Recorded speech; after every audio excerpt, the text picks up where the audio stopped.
bahagi ng ating devotion sa Proverbs chapter 12 verses 1 to 6. Sabi dito, ang taong tumatanggap ng pagtutuwid sa kanyang pag-uugali ay nagnanais ng karunungan, ngunit ang taong ayaw tumanggap ay hangal.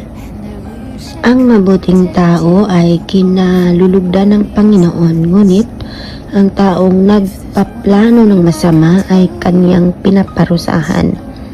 Ang taong gumagawa ng masama ay walang katatagan, ngunit ang taong matuwid ay matatag tulad ng isang punong kahoy na malalim ang ugat.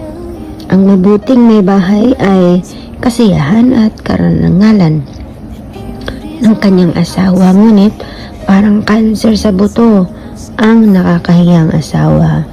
Ang iniisip ng taong matuwid ay tama, ngunit ang mga payo ng taong masama ay mapanlin lang.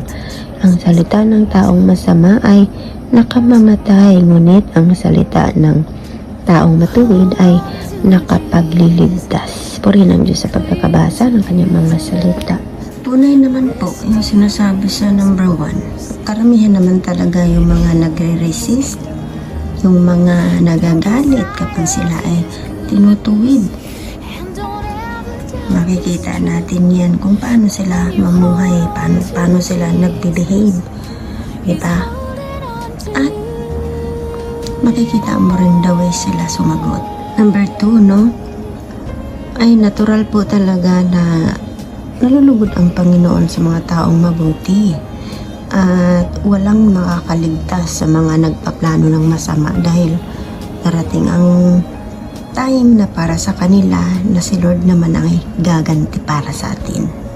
Number 3 naman, sabi dito, inahalin tulad sa punong kahoy na malalim ang ugat. So, ibig sabihin, yung pundasyon ng kanyang pananampalataya ay matatag na, kaya mayroon mang dumarating na pagsubok, matatag pa rin siya. Kaya itinuturing na matuwid, taong matuwid na. Then sa 4, the fact na cancer sa buto, yung inihahambing dito, malala po yan, walang cure, no? So, kapag ang isang uri ng cancer ay kumalat na sa buto, wala na pong pag-asa yon. So, ganun kalala kapag yung asawa ay ganoon, no? So, mabuting may bahay. So, babae, ito tinutukoy, no? Mapalad na makahanap kayo ng mabuting asawa. Pahalagahan niyo po yan kasi kapag nasilaw pa kayo sa mga pa-sexy, mga pa-sweet, no? Mga pinapakita, yung mga hinahanap ng mata mo na wala na halimbawa, yung asawa may mataba na bago na yung itsura, na naakit ka sa sexy, sa mas bata, ganun. Naku, mag-ingat ka kasi nga baka yan pa ay maging dahilan ng pagkawasak ng iyong pamilya. Kaya isipin mo ano yung kahihinatnan, kasi talagang kahit pasikreto mo pa yung gawin, ilalantad ka ng Panginoon. Kaya maaga pa lang, umiwas na. Mas maigi talagang alam natin yung magiging consequence, diba? Kasi si Lord ay patas talaga yan. Then sa 5, mag-iingat tayo sa pakikinig ng mga payo, no? It seems like maganda. It seems like convincing yung kanyang payo, pero lagi tayong manimbang kung makakabuti ba? Makakabuti ba sa lahat? O baka sa sitwasyong ito lang, pero yung huli, yung dulo pala ay kapahamakan. Kaya mamili tayo ng taong pakikinggan. Yan po. Sa 6, sabi dito, no, ang salita ng taong masama ay nakamamatay, ngunit ang salita ng taong matuwid ay nakapagliligtas. True. Alam mo ba, sabi niya dito sa Exodus 20, ito po ay kasama sa 10 utos, no? Baka iniisip natin na yung pagpatay lang ay physical, pati spiritual din po. Yung dila natin, no? Isa yan. Maaari tayo maging isa sa dahilan kung bakit lumayo ang taong yun sa Panginoon. Namatay yung kanyang pananampalataya dahil sa atin, natisod siya. Ika nga. Kaya pinapaalala sa atin dito din sa Proverbs, no, na maging maingat din sa ating mga binibitawang salita. Yun lamang po. Magandang araw. Magandang araw po sa ating lahat. Ang bahagi ko po, Kawikaan, chapter 12, verse 7 to 12. Ang masama ay lubusang mapaparam at di na magbabalik. Ngunit ang sambayahan ng matuwid mananatiling nakatindig.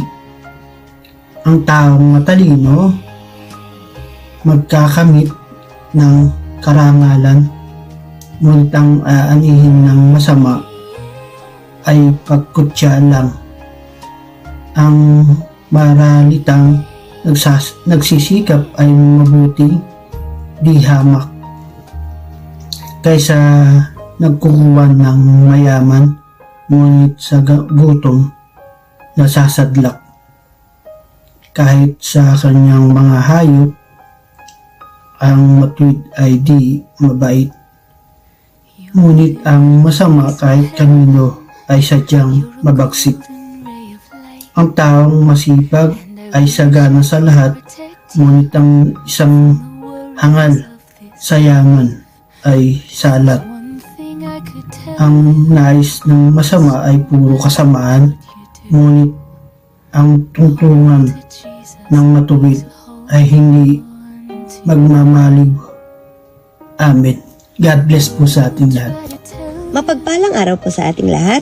Ang aking pong bahagi ngayon ay mula sa Aklat ng Mga Kawikaan, Kabanata 12, talata 13 hanggang 18.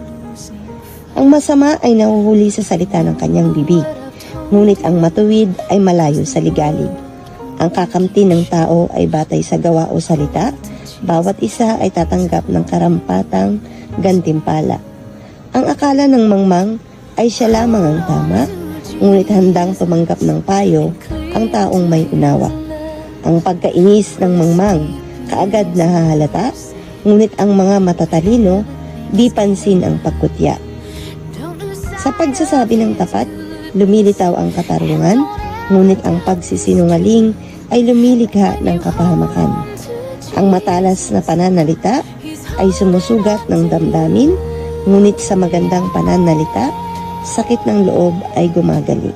Amen. Good morning po sa bawat isa. Ang babasahin ko po ngayon ay matatagpuan sa Book of Proverbs, chapter 12, verses 19 to 24. Ang sabi po dito, ang tapat na labi ay mananatili kailanman, ngunit ang dilang sinungaling ay hindi magtatagal. Ang nagbabalak ng masama ay mag-aani ng kapahamakan, ngunit ang nag-iisip ng mabuti magtatamo ng kagalakan. Ang kasamaang palad ay malayo sa matuwid, ngunit ang buhay ng masama ay puno ng ligalig. Namumuhi si Yahweh sa taong sinungaling, ngunit ang tapat ay ligaya niya at aliw. Hindi agad sinasabi ang alam ng matalino, ngunit kahangalan ay inihahayag ng mangmang na tao. Balang araw, ang masikap ang mamamahala, ngunit ang tamad ay mananatiling alila. Amen. Purihin po ang Panginoon sa pagkakabasa ng kanyang mga salita. Isang mapagpalang umaga sa ating lahat mga kapatid. Ang aking pong babasahin para sa ating daily devotion ay nasa Proverbs chapter 12 verses 25 to 28. Ang kabigatan sa puso ng tao ay napapahukot, ngunit ang mabuting salita ay nagpapasaya. Ang matuwid ay patnubay sa kanyang kapwa, ngunit ang lakad ng masama ay nakapagpapaligaw. Ang tamad ay hindi nag-iihaw ng kahit kanyang napapangasuhan, ngunit ang mahalagang pag-aari ng tao ay sa mga masisipag. Nasa daan ng katuwiran ang buhay at sa kanyang landas ay walang kamatayan. Amen. Purihin ang ating Panginoon sa pagkabasa ng kanyang mga salita.